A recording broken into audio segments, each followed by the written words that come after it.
let's jump into this. Alright, so hello, my name's William, or Sir Aaron. I have no idea whether this is going to get uploaded to YouTube or not. This is really just a test stream to see how everything is working out. First time streaming on Twitch and making sure that, that my sound levels and stuff like that are all good. Unfortunately, my webcam broke this week, so all you'll get is this picture of my heraldic griffin thing. But yeah, today we're gonna be doing some map making in Krita, basically carrying on with a map. So I might as well jump straight over to that. So this is the map. And I suppose I should also mention that this is brought to you in part, I suppose, by World Anvil. They've provided this streaming overlay for me for the moment, and I'll be streaming again this evening, doing some sort of live world building in World Anvil itself for summer camp. So I'll talk more about that in this evening's stream, probably. That'll be at 8 p.m. GMT. Yeah, so today, or for the next couple of hours, probably, I'm gonna be working on this this map. If I do upload this to YouTube, then I suppose some continuity would be useful. You may recall that this map used to look a bit different. There was a point when it looked like this,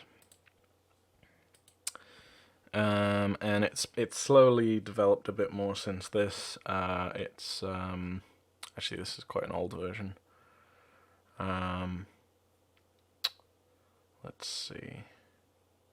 Yeah, okay, so it was looking like this. Yeah, it was looking like this for a long time. And this world is pretty huge. It's in terms of like physical area, though not necessarily in land mass. It's about 1.5 times bigger than Earth. And what I've basically concluded in starting to actually dig deep and try and start doing proper world building for this place is that I need to rein it in a bit. And there's really two ways to do that. I either make the world smaller, or I just really focus in on a couple continents at a time. So you can see this getting progressively more detailed, and starting to name places. And this is when I started to do basically what's it called? Like climate zones and stuff like that. And you can't really start doing climate zones until you have the height map sorted. But it was sort of around this point when the height map is almost done, or it's starting towards being done for this particular continent. And then I started making some decisions about focusing in on one continent at a time. This was an attempt to make wind cells. I probably won't talk about that today, but I figured out that an Earth-like wind cell is just not going to work on this world. More accurately, we would get what they're called. So I did some research on this basically, and pretty much all heat, all weather, ultimately comes from the sun, and I figured out that like without a major hot spot and a major cold spot like we have on Earth, i.e. the two poles and the equator, if you don't have that on your world, then you kind of end up in a weird situation where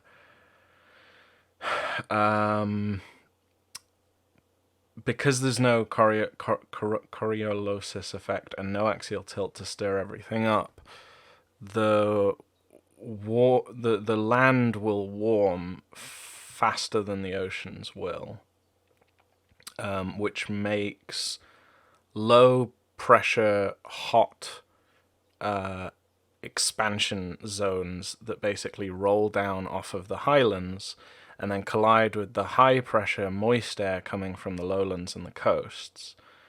And so as far as I can tell, without some kind of magical source of additional heat and cold, this would result in basically every continent becoming more and more of a desert the further inland you go. And anywhere that there's mountains, there's also pretty much constant thunderstorms. So, as rad as that is, I do want some resemblance to Earth in parts of its climate. So I decided to add these like two hot spots and cold spots, and originally their presence didn't really make much sense, but I've kind of found a way to contextualize it a little bit, which is basically to say that well, it's magic. There's some kind of magic that's adding to this effect. And the easiest way to summarize that is because dragons, which are basically control the seasons in this world. So, you know, I have to do a little bit of hand waving there, but I just I don't want every continent to look the same in terms of just like getting more and more of a desert the further inland you go. So for the sake of variety, I've had to sort of hand wave these two poles in quotation marks. Yeah. Anyway, so this is the point sort of where I decided, okay, let's focus in on, like, let's actually focus in on a couple of continents, specifically, like, specifically these two. This giant one, which is probably about the size of Eurasia, and which is technically two continents that are sliding against one another, and one of them is breaking apart. And this other continent down here, which is Yuljana, which is basically I think it's about the size of Antarctica, but it's right in the middle of the world. It's right on top of the actual pole, which is not a cold zone. And so this spot right here is true north, so to speak. And Yuljana is a very kind of temperate part of the world because it's kind of sheltered from the aforementioned hot and cold spots. So like all of the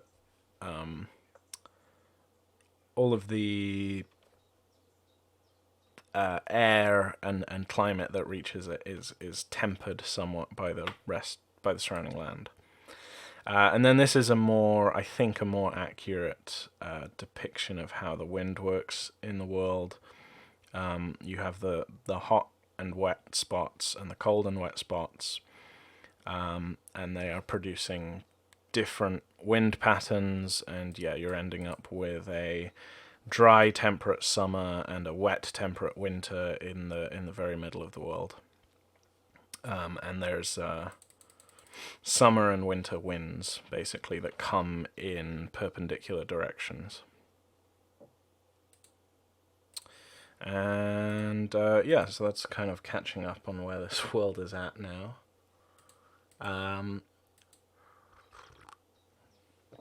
So yeah, today what I want to do is focus on this little continent here. And this continent is called Yoljana. No, not Yoljana, Thijian. Thijian. Yeah, this is Yoljana. That's Thijian. I don't have a name for these two massive continents yet. This Eurasia equivalent. But I do have a name for a couple of the places on this map. For example, this giant crater is Bermechia, or Bermexia, and we know, for example, I'll bring up the biome map. So yeah, this is the biome map. We know, for example, that there's a giant desert to the northwest of Bermechia, and there's a savanna, though I haven't coloured it properly. Less of a scalding desert, but still a desert or desert-like area to the southwest, and then just like loads of temperate steppes to the east, which are called the Rexdanes, I think. So yeah, I'm slowly working on this. I really like this biome map. It's kind of happened, like I think it looks really good, like surprisingly good, and it's happened kind of accidentally, because I've been working on it sort of not how you see it in this form right now. I've been working on it with an overlay that looks like this. So it overlays onto the height map, and so you get like paler areas are where it gets more mountainous, and darker areas are where it's more flat lowlands. And because the climate is affected by height, it means that as I've been painting this on the layer and kind of following the shapes of the mountains as guidance, I've been kind of like put in a situation where I'm not like looking at the actual layer that I'm painting on, and so the first time I switched off of this filter and went back to just the normal layer, and I saw this, like it really took me back. I was like, wow, I painted that.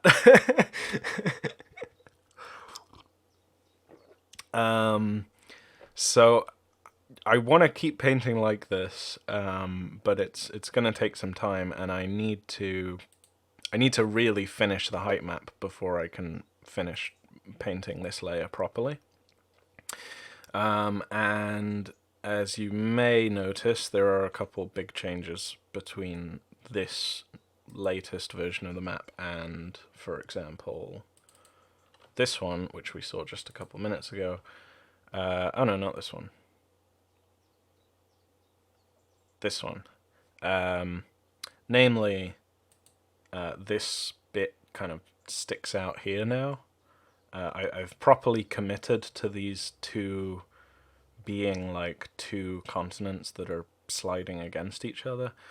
And I've been trying to figure out what the hell is going on with this continent ripping apart action that's slowly happening down here. Which is thank you, Alishahar, Alishahar. Hopefully, I said that right. Thank you very much. Yeah, I've been trying to figure out what's going on with this, and then started reading about tectonics, and went down that rabbit hole. So where's my key for this? Right, yeah. So green is subduction zones, yellow is fault lines, blue is what's the word? Like shear faults, and pink is actively spreading ridges. So I basically had this idea about like the continent wants to rip apart because there was a fault line, and then there's a much what's the word? Like there's just vigorous volcanic activity here, and this continent just really wants to push up and out and see the world. And so it's kind of tearing everything else apart around it, which I like the idea of, but the more I think about it, the more I'm afraid that this is just going to create way too much volcanic activity, and that anyone who lives here will just die. So I keep changing my mind about this, about even having this here at all. But I'm gonna keep it for now. Anyway, so the thing that I want to work on now is so see we can see which way the two plates are moving, these two big continents. The thing that I want to work on now is this continent here, Thijia. I've decided that it's basically coming in at a weird angle. It's probably gonna collide with both of these continents in a few million years. But for now, it's just kind of pushing up the continental plate, or sorry, pushing up the. Yeah, I guess it would be continental plate. It's starting to buckle the land, and the ocean is having to kind of deal with that. And this is a very jungly, highly jungled island or a continent. And I suppose in a way you can imagine this a little bit like what India did as it crashed into southern Asia. And I've actually been looking at some maps of that, or some what's the word? Some maps of ancient Earth to look at how continents kind of came to be. This is not the one that I'm looking for, but maybe I didn't save it actually. Damn. Oh well. Well, I've been looking at for reference basically to try and get this idea for how you see these straits, for example, here. In the reference image I was looking at, this seems to be a common, this seems to be a common depiction of what India did just before it collided with Asia. That it didn't like immediately make a massive mountain range that we now know as the Himalayas. It's like both pieces of land on both sides kind of buckled a bit first, and where like corrugated iron almost, and where the troughs are, the ocean just filled in.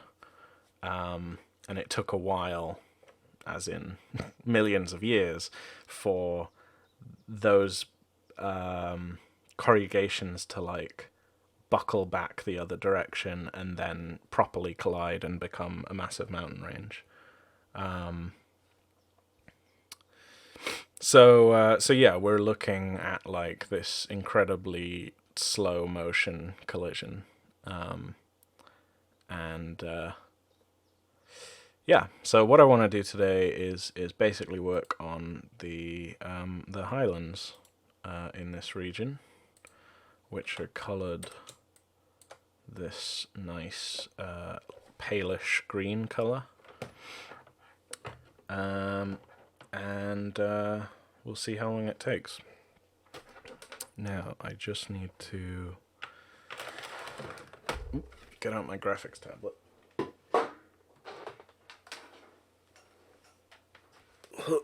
And I'll